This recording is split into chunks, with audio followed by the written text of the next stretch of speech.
Welcome to the most beautiful and famous trek in India, Valley of Flowers. Valley of flowers दुनिया की सबसे beautiful valleys में से एक है और इसके पीछे एक इंटरेस्टिंग स्टोरी भी है। बताऊंगी सारी बातें, बस वीडियो में बने रहिएगा। So welcome back to Vishu's world. इस वीडियो में बात करेंगे वैली ऑफ फ्लावर्स के बारे में, बट यहाँ तक पहुँचना कैसे है, कहाँ आप रुक सकते हैं, खाने की क्या इंतज़ाम है, ये सारी डिटेल आपको मिल जाएगी मेरी लास्ट वाली वीडियो हेमकुंड साहिब की जो है, उसमें ये डिटेल मिल जाएंगी आपको। क्योंकि हेमकुंड साहिब का रास्ता और फ्लावर ऑफ वैली का रास्ता एक ही जगह से जाता है, तो वहाँ तक पहुँचने की सारी डिटेल आप लास्ट वीडियो में देख सकते हैं एंड आगे की बात हम इस वीडियो में करेंगे। चलिए शुरू करते हैं। फ्लावर ऑफ वैली का ट्रैक कांगरिया से स्टार्ट हो जाता है। वैसे तो ये ट्रैक आप पिट्ठू और पालकी में कर सकते हैं, बट मैं आपको सलाह दूंगी कि आप पैदल ही कीजिए और नज़ारों का मज़ा लीजिए। घांगरिया से जब आप पैदल चलते हैं तो कुछ ही दूरी पर आपको दो रास्ते नजर आते हैं, जिनमें से सामने वाला जाता है हेमकुंड साहिब और लेफ्ट वाला जो जाता है वो फ्लावर ऑफ वैली। यहाँ से फ्लावर ऑफ वैली 4 किलोमीटर की दूरी पर है।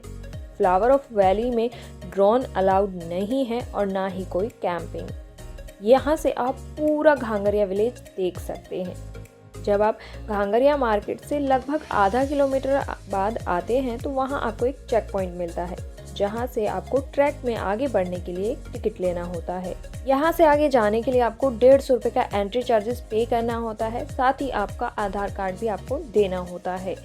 यहाँ आप मॉर्निंग में सुबह 7 बजे से लेकर 12 बजे तक ही एंट्री कर सकते हैं। इसके बाद एंट्री अलाउ नहीं है और शाम के 5 बजे से पहले आपको वापस भी आना होता है। जहाँ से एंट्री होती है वहीं पर कुछ बोर्ड्स भी लगे हुए हैं, जिनमें आप पूरा रोड मैप, इंस्ट्रक्शंस और कहाँ पर आपको कौन से फ्लावर्स देखने के लिए मिलेंगे, ये सारी इन्फॉर्मेशन आपको मिल जाती है। इस गेट से आगे थोड़ा रास्ता खुली घाटी से होकर जाता है और हो सकता है कि आपको पहाड़ों की चोटियों पर बर्फ भी दिखाई दे। इस ट्रैक में आपको यहीं से फूल दिखने स्टार्ट हो जाते हैं। फूलों की घाटी तक जाने का रास्ता जंगल के बीच से होकर जाता है, जो बहुत ही खूबसूरत है। Completely natural beauty.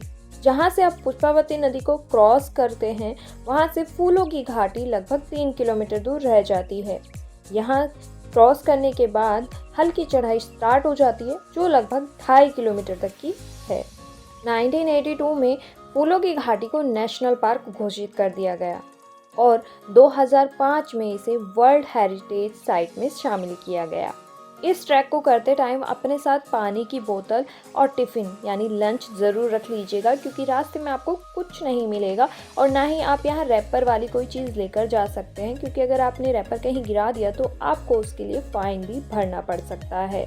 अगर आप इस वैली का सबसे खूबसूरत व्यू देखना चाहते हैं तो इस वैली का पीक टाइम है 15 जुलाई से 15 अगस्त तक। आपको यहाँ सबसे ज़्यादा फ्लावर्स देखने को मिलते हैं मिड जुलाई टू मिड अगस्त। तो अगर आप यहाँ जाने का प्लान कर रहे हैं तो टाइमिंग को ज़रूर ध्यान रखिएगा।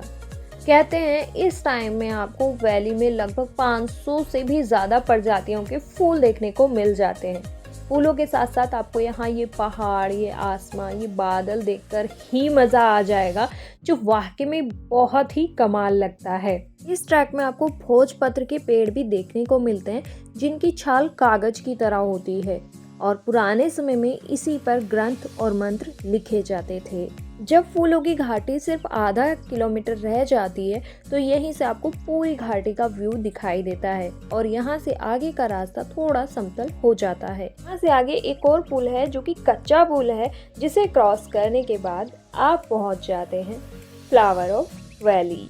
ये पूरी वैली लगभग 8 किलोमीटर में फैली हुई है, जो चारों तरफ से पहाड़ों से घिरी है और जिसके बीच में से पुष्पावती नदी जा रही है। यहीं से आपको ऊंची ऊंची पर्वतमालाओं की श्रृंखलाएं भी दिखाई देती है। इस वैली की खोज एक्चुअली रास्ता भटक जाने से हुई थी।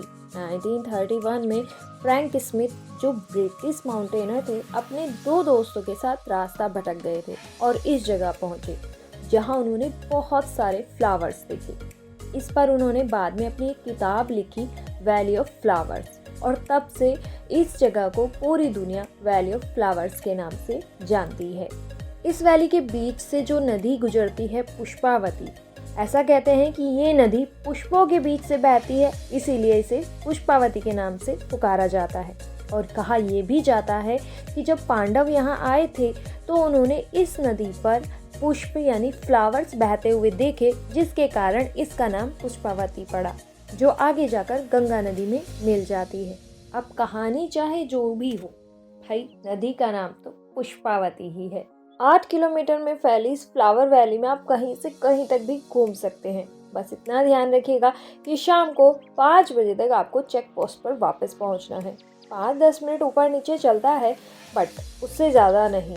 और इसीलिए अपना ये track early in the morning आप जितना जल्दी शुरू करेंगे उतना ज़्यादा टाइम आप यहाँ स्पेंड कर पाएंगे। वैसे ये जगह ऐसी है कि यहाँ से आपका बिल्कुल वापस आने को मन नहीं करेगा। खुली वादियों में ताज़ी हवा में सांस लेते हुए, मतलब वो जो फीलिंग है वो वर्ड्स में डिस्क्राइब करना पॉसिबल ही नहीं है। तो जब आप यहाँ जाएं तो तभी इस चीज़ को महसूस कर पाएंगे। आज की वीडियो में बस इतना ही। मिलते हैं नेक्स्ट वीडियो में, तब तक के लिए राधे राधे, जय Shri Krishna. Thank you for watching.